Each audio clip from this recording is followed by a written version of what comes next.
Okay, this is something which we have put together to help students. There are two things here. First of all, there is this website here. I'm not going to use this tool. This one here, it's a sort of national one, and it's called findaphd.com. It's fairly useful, okay? It is fairly useful. It will help you with the first directions as to which universities you should be looking at. And it does give some information on resource and funding. But as I say, it's available nationally, internationally, so it's not very specific. And I think that the quality of the information is variable because, of course, it's informed by the universities. The other thing which we've actually set up at Birmingham is this one here. DR, this is doctorate research at contacts.bham.ac.uk, I beg your pardon. Now, what happens? You've put together your research proposal. You've got some lovely ideas. You put together a really nice summary. You've been onto the website. You've found the person who would just be spot on to be your supervisor. So you've emailed your ideas to the supervisor, and then what? Silence. It happens all the time.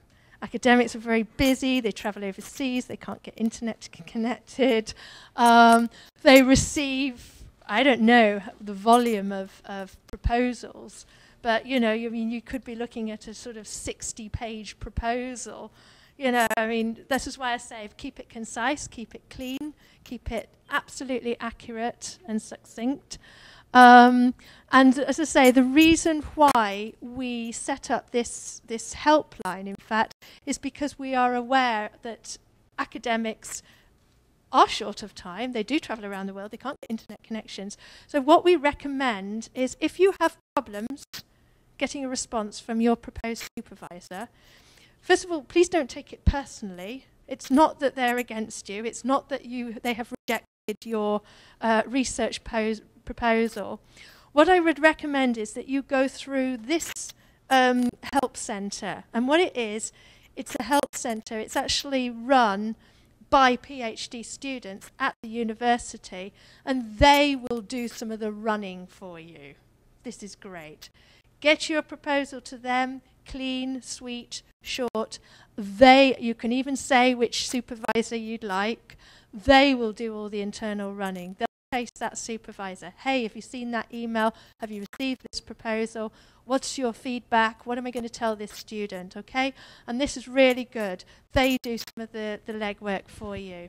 They'll also be able to tell you, really on the spot, more information about split site PhDs, about remote working, researching, even in other countries, not Brazil, not the UK, wherever. And they'll be able to put you in touch with funding and resources. They'll be able to tell you about any scholarship provision. So it is really good. Even if you do it as well as contacting the supervisor, it's a very good facility. And I think more and more universities are going to develop this now just to remove the burden off our supervisors. Okay? So there's two resources that you can use. I'm afraid one is Birmingham based, but the other one, findaphd.com, will certainly point you in the right direction. Oh, any questions? It was quite vague, but I think just to summarize, really, be aware of the rankings and the league tables, but go for the rankings and league tables in your subject area.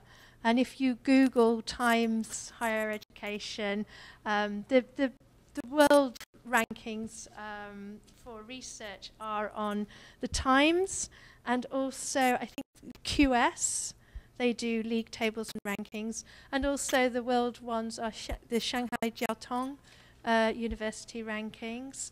Have a look at those as a first indicator. Then start drilling down into your subject rankings. Then go for, of course, check out the websites that, the university websites that are recommended. Make sure that you can, A, find the research, B, that they actually bother to profile the academics who are involved, and C, that you're looking at the international dimension. How international is this university? How supportive are they going to be for you as an international researcher? And finally, you can use these other two resources. I'm sure you do. Go on. Is there a question you'd like to ask which is relevant to the whole group? I think so. Excuse me. I would like to know if those flexible programs, they are valid for all the Russell universities, or is it something you're specifically developing in Birmingham?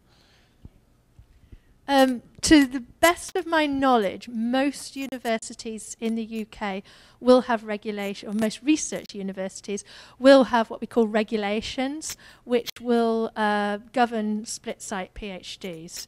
So the answer is yes. But, and there is a really big but here, what I found when I first came to Birmingham was that even though it was possible in the university regulation, actually many academics were not aware of this. So, there is a great deal of negotiation. To say, yes, it's possible at a university is one thing, but how practical is this? Who's going to travel? If you've got a full-time supervisor at Birmingham, that's great, but who's going to travel to who? Who's going to support that cost? Is it going to be that your academic supervisor is always going to be flying out to Brazil? Are you going to share the visits? Because although there's an obligation at the moment, and as I say, we would hope to reduce this in a few years, of 6 months, that's a Birmingham thing. It could be another university's got a similar thing, but for 8 months. So really, knowing that the model exists is one thing, but when you apply to the university, you need to make sure of a few things. You need to make sure that your supervisor is open to this, and there's a negotiation then of a schedule of visits, or how are you going to communicate? Is it going to be all email? How often are you going to have Skype or video conferencing? There's lots of ways of doing it, but you have to make sure that your supervisor is on board with this. So there's a certain negotiation with the supervisor. There is also the subject content, which also needs to be reviewed. So, for example, if you're doing something, I don't know, very clinical trials or something like that, you may find that you have to be in Birmingham or wherever longer to use those facilities because they're absolutely critical to your research, perhaps, critical within the UK context. Or it could be legal parameters. I mean, I don't know what the legal parameters are here for conducting clinical trials. Maybe the different regulations in the UK. So even though, yes, most universities will find it possible, and there will be something written into the regulations, it is still very much open to negotiation because there's a lot to negotiate, both the conducting the research and also the whole issue of supervision. So probably you're saying that there has to be lots of planning. Yes, yes. Yes. When you know that your supervisor is interested and wants you to become their student, that is really when you can start looking at the research schedule. Where will you be? What will you be doing? How will you communicate? Who's travelling where? When? How often does this need to happen? And of course that's part of your relationship with your supervisor. That's part of being a researcher, isn't it? Yes, thank you. You can come and see me on the stand later.